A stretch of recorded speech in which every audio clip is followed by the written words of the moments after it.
हमें निकाले हुए 1 महीने से ज़्यादा हो गया। 15 तारीख को निकाला था और आज 18 होगी। 1 महीना 3 दिन हो गया है।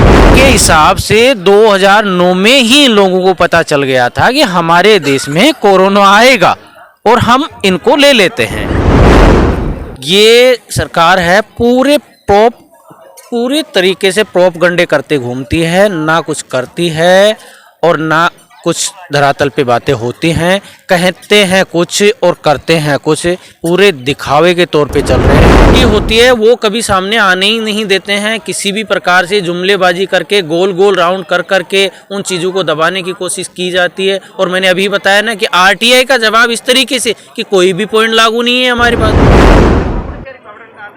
CCN न्यूज़ 24 के सभी दर्शकों को मेरा नमस्कार। दर्शकों, आप इस वक्त मेरे पीछे देख सकते हैं ये जो बैनर्स है, मोदी जी आप देश के पालनहार हैं। फिर आज क्यों नर्सेज अस्पताल से बाहर है, doctor RML hospital terminated nursing officers. मैंने कुछ समय पहले, आज से 15 दिन पहले एक वीडियो बनाई थी जिसमें मैंने इनके बारे में बताया था और इन लोगों ने अपनी समस्याओं को खुद जाहिर किया था कि जहां इन लोगों को RML हॉस्पिटल के द्वारा 13 से 15 वर्ष की नौकरी के बाद भी इन लोगों को वहां परमानेंट नहीं किया सबसे पहले तो, और उसके बाद उस स्थान से इन लोगों को निकाल दिया गया 1 घंटे के अंदर टर्मिनेशन लेटर देके। और ये लोग 15 दिन से लगातार कभी RML हॉस्पिटल के बाहर, कभी जंतर मंतर पे, और अपनी तरफ से पूर्णतः प्रयास कर रहे हैं कि जहां तक जा सके वहां तक ये लोग अपनी तरफ से प्रदर्शन कर रहे हैं। और आज इनको 15 दिन से ऊपर हो चुके हैं। आज ये यहाँ पे जंतर मंतर पे मौजूद है इस वक्त मेरे साथ, और अभी भी इनकी शायद कोई सुनवाई नहीं हुई।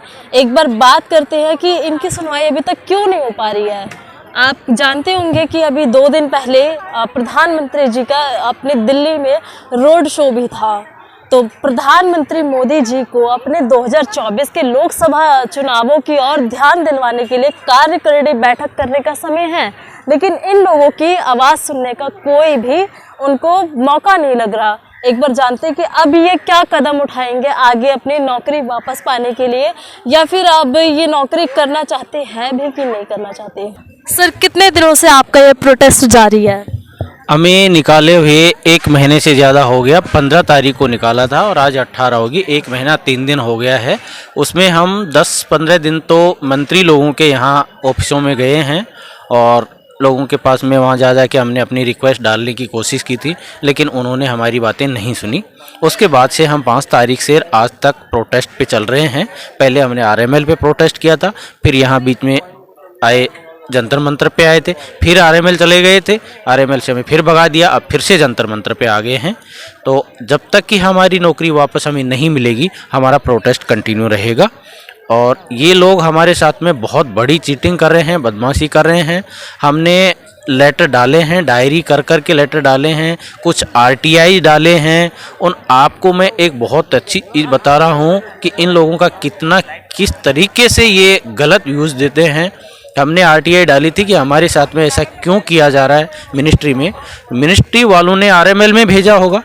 RML का एक रिप्लाई गया है हमारे पास में कि एक रचना नाम से लड़की है जिसको हमने बेनिफिट दे रखा है, जो इस बेनिफिट के लिए है, जो कि हमारे अंदर कोई रचना नाम की लड़की ही नहीं है।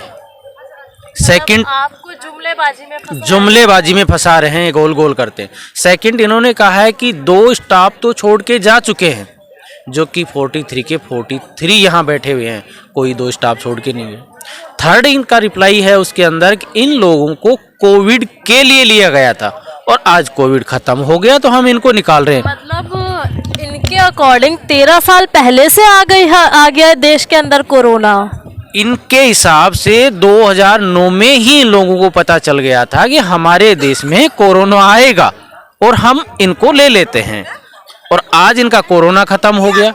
तो ये ऐसा कौन इतना बड़ा साइंटिस्ट है या कोई ज्योतिषी है जिसको कि 2020 में कोरोना आया और 2009 में इन्होंने स्टाफ ले लिया कोरोना की तैयारी के लिए। तो हमारी ये समझ में नहीं आया है। तो इस प्रकार से ये बहुत जुमलेबाजी करते हैं। और जहाँ पे हम मिलने जाते हैं, RML के एडमिन से मिलने जाते हैं, वो कहते हैं कि हम तुमसे कोई बात ही नहीं करेंगे, हमारी को मिनिस्ट्री ने मना किया है। अगर मिनिस्ट्री में जाते हैं तो वो कहते हैं कि भैया तुम्हारे पास में लेटर आरएमएल से है, तुम आरएमएल में जाओ। इस प्रकार हमें ये इधर से इधर धक्के देते हैं और हम भटक रहे थे, इसलिए हमने एक प्रदर्शन करना शुरू किया है और हमारे प्रोटेस्ट तब तक चलेगा जब तक कि हमारी समस्या का समाधान नहीं होगा। इन 15 दिनों के प्रोटेस्ट में आप किन किन मंत्रियों से मिल चुके हैं और चाहे आप कहाँ कहाँ जाके अपनी गुहार लगा चुके हैं? मंत्रियों से तो हम आज तक एक भी मंत्री से नहीं मिले हैं, क्योंकि जिसके भी दरबार पे गए हैं उसका कहना यही है कि हम आपसे क्यों मिले, तुम्हें लेटर दिल्ली तुम्हें तुम्हें लेटर हॉस्पिटल ने दिया है, तुम हमारे पास क्यों आते हो? कोई हमें अपॉइंट ही नहीं कर रहा है। हम ये कहते हैं कि सर हॉस्पिटल वाले ये कह रहे हैं कि हमारे पास ऊपर से ऑर्डर है, तो उनका कहना है कि तुम मेल डालो, मेल में हम डिसाइड करेंगे तुम्हारे से। और ये चीज़ तो मंत्री जी खुद नहीं कहते, वो तो मिलते भी नहीं है, जो गेट पे उनके लोग बैठे रहते हैं उनका कहना होता है ये तो कि नहीं मिलने देंगे, हम अंदर ही नहीं जाने देंगे। तुम्हें अगर मिलना है तो मेल डालो, मेल में मंत्री जी डिसाइड करेंगे कि तुमसे मिलना है या नहीं मिलना है। अगर उनको लगेगा कि मिलना है तो तुम्हें अपॉइंट कर लेंगे, नहीं लगेगा तो नहीं करेंगे। हम मेल डालते हैं, मेल का कोई जवाब नहीं आता है। आरटीआई का मैंने आपको ये बता दिया है। इस प्रकार कोई हमारी बात सुनने को तैयार ही नहीं हो रहा है। अभी 2 दिन पहले हमारे भारत की राजधानी दिल्ली में भारतीय जनता पार्टी की एक देश भर की बैठक थी, कार्यकारिणी बैठक थी, और उनमें उनका एक एजेंडा दिख रहा था बैनर्स के अंदर कि गरीब कल्याण लिखा हुआ था उन्होंने अपने बैनर्स में। क्या लगता है किस प्रकार से गरीबों का कल्याण हो रहा है हमारे देश में? ये सरकार है पूरे तरीके से प्रोपगंडे करते घूमती है, ना कुछ करती है और ना कुछ धरातल पे बातें होती हैं। कहते हैं कुछ और करते हैं कुछ, पूरे दिखावे के तौर पे चल रहे हैं। और ये कार्यकारिणी बैठक भी, जहाँ तक मेरा मानना तो ये है कि अभी इस टाइम पे राहुल गांधी जी जो भारत जोड़ो यात्रा स्टार्ट कर रखी है, उससे डर के शायद इन्होंने ये चीज़ें स्टार्ट की है। बाकी आप कहना और करना इनकी पूरी तरीके से डिफरेंस है। मैं आपको लेटर पहले भी दिखा चुका हूँ और अभी भी बता सकता हूँ कि जब कोविड आया था उस टाइम पे मोदी जी ने खुद ने ये कहा था कि 100 डेज जो कोविड में ड्यूटी करेगा, जो कोरोना योद्धा 100 डेज की ड्यूटी रहेगा, उसको मैं रेगुलाइजेशन की प्रायोरिटी पे हम रखेंगे। और उसके बिहाव पे हेल्थ मिनिस्ट्री से लेटर निकला हुआ है और जिसका 17 नंबर के पॉइंट के ऊपर क्लियर लिखा हुआ है। और वो लेटर लेके हम हर जगह जा रहे हैं, सबको दिखा रहे हैं, एडमिन को दिखाया है। हमें सीधे कहते हैं ऐसे लेटर हमारे पास बहुत से पड़े होते हैं, हम तुम्हारी नहीं सुनेंगे और ये लेटर तुम्हारा कुछ कर सकता है तो करवा लो मोदी जी से जाके।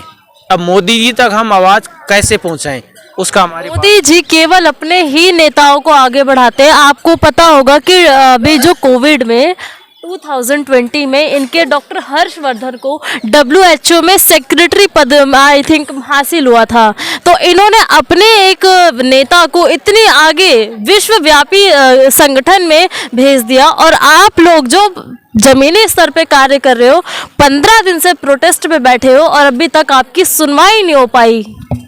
तो ये सिर्फ प्रोपगेंडा नहीं है, इनके कहना कुछ होता है, करना कुछ होता है। काम करने के लिए हम वर्कर लोग होते हैं, यहाँ पे दिन रात इन बीमारियों से मरीजों की सेवा में लड़ते रहते हैं और वहाँ ही लूटने के लिए ये लोग खुद कहते रहते हैं। कोविड में भी यही हुआ था, इन्होंने कहा है क्या था कि मेरे ये जो कोरोना योद्धा हैं, नर्सेज हैं, ये कोरोना योद्धाओं के साथ में लड़के मैं मेरे देश को इस बीमारी से बचा लूँगा।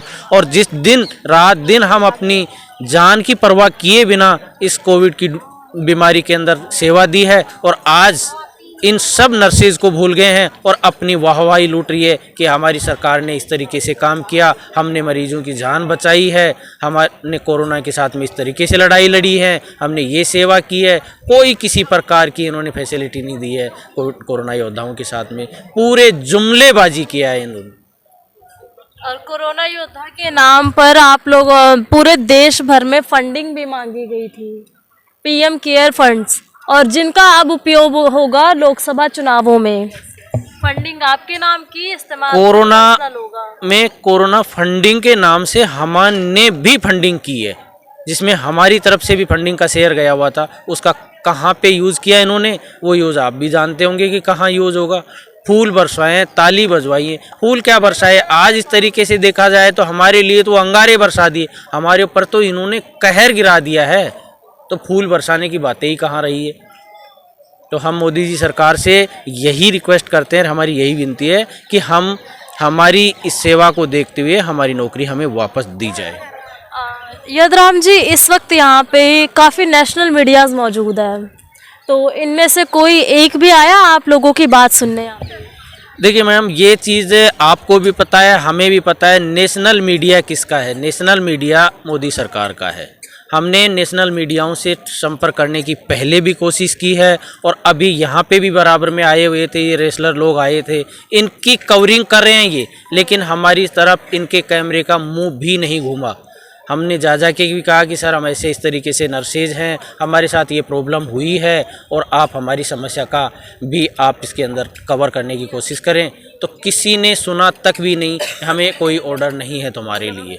तो जब इनको ऊपर से कोई ऑर्डर होता है वही ये करते हैं, बाकी किसी गरीब आदमी की सुनने के लिए कभी तैयार नहीं होते। इन्हीं लोगों के वजह से आज के टाइम पे सारी मीडिया गोदी मीडिया के नाम से बदनाम हो रखी है।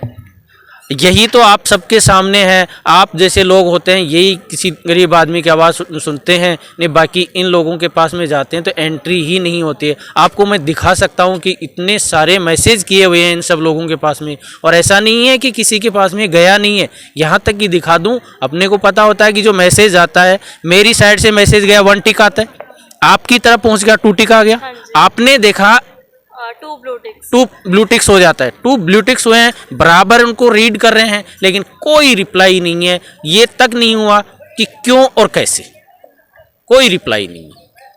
तो वही यदि कोई हिंदू मुस्लिम का बवाल होता तो फट से सुन लेते ये लोग। अभी अभी आया ना, एक कोई आया था यहाँ पे, वो कह रहे थे अरे तुम ऐसे बैठने की कहाँ जरूरत आ रही है, देखो ना गवर्नमेंट तो इतना बड़ा काम कर रही है, मंदिर बनवा रही है। नहीं कहा कि उस मंदिर से हमारा पेट भरेगा। तुम इस तरीके से क्यों बैठ रहे हो, मोदी जी का नाम खराब कर रहे हो। तो मैं तो यहाँ तक, हमें तो एक मीडिया आया है वो उसका नाम, और ये कह रहे हैं कि तुम मोदी जी का नाम खराब कर रहे हो, तुम्हें किसी अपोजिशन वाले ने भेजा है, तुम्हें कोई अपोजिशन वाला फंडिंग कर रहा है, उस फंडिंग के बिहाव पे बैठे हो।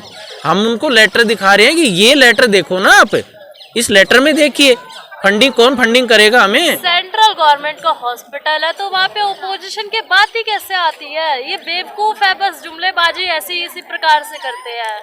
कुछ भी बात हो वहाँ ओपोजिशन को फंसा दो, ऐसे बातों को गोल गोल घुमा दिया जाता है बस हमारे देश में, और ये सेंट्रल गवर्नमेंट के द्वारा। जो रियलिटी होती है वो कभी सामने आने ही नहीं देते हैं। किसी भी प्रकार से जुमलेबाजी करके गोल गोल राउंड कर करके उन चीज़ों को दबाने की कोशिश की जाती है। और मैंने अभी बताया ना कि आरटीआई का जवाब इस तरीके से कि कोई भी पॉइंट लागू नहीं है हमारे पास। 2009 में हमें अपॉइंट किया गया और कहते हैं कोविड के लिए लिया गया। मतलब अब आरटीआई के अंदर भी इतनी गलत इन्फॉर्मेशन निकल के आ रही है, मतलब आरटीआई भी अब सेफ नहीं है।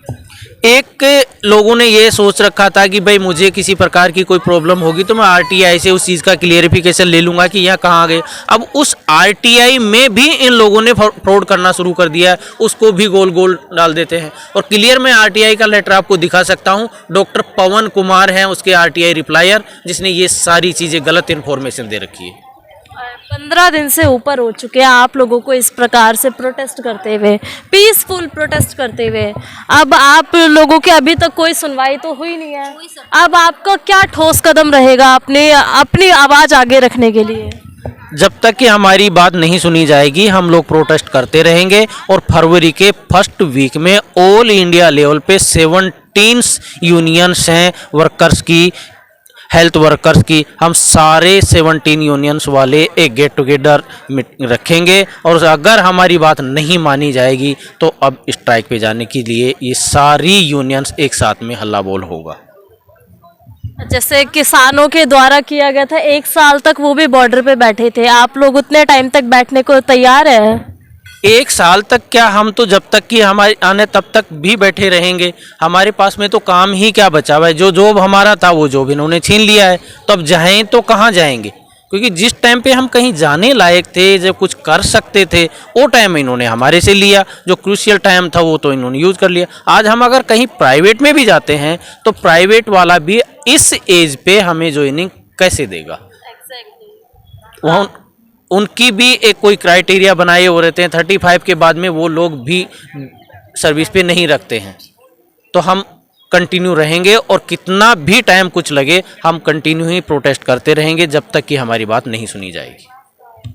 सरकार से भी यही मैं भी गुहार लगाना चाहूँगी कि 2024 में आप लोग जो लोकसभा चुनावों को जीतने के लिए कार्यकारिणी बैठक जो कर रहे हैं, उन बैठकों को जमीनी स्तर पे भी तो देखा जाए। आप लोग पूरे देश भर के नेता एक स्थान पर इकट्ठे तो हुए, लेकिन आपने उसी स्थान के अंदर जो जुमलेबाजियां चल रही है, जो जमीनी स्तर पर जितने भी घोटालेबाजी चल रहे हैं, उनके बारे में आपको जानकारियों का अभाव है। आप एक बार आके देखिए आपके हॉस्पिटल्स में स्टाफ्स की क्या ये हालत कर रखी है आप लोगों ने। और यही गुहार है मेरी भी कि आप लोग इनका टर्मिनेशन वापस लीजिए और इन्हें नौकरी वापस दीजिए। 13 से 14 साल एक आप अगर किसी भी कंपनी में कार्य करते हैं और वहाँ से आपको अगर निकाला जाता है तो आप ऐसे एक बंदे को यूज़ एंड थ्रो कर रहे हैं। कृपया इनकी नौकरियाँ इन्हें वापस दी जाए। धन्यवाद।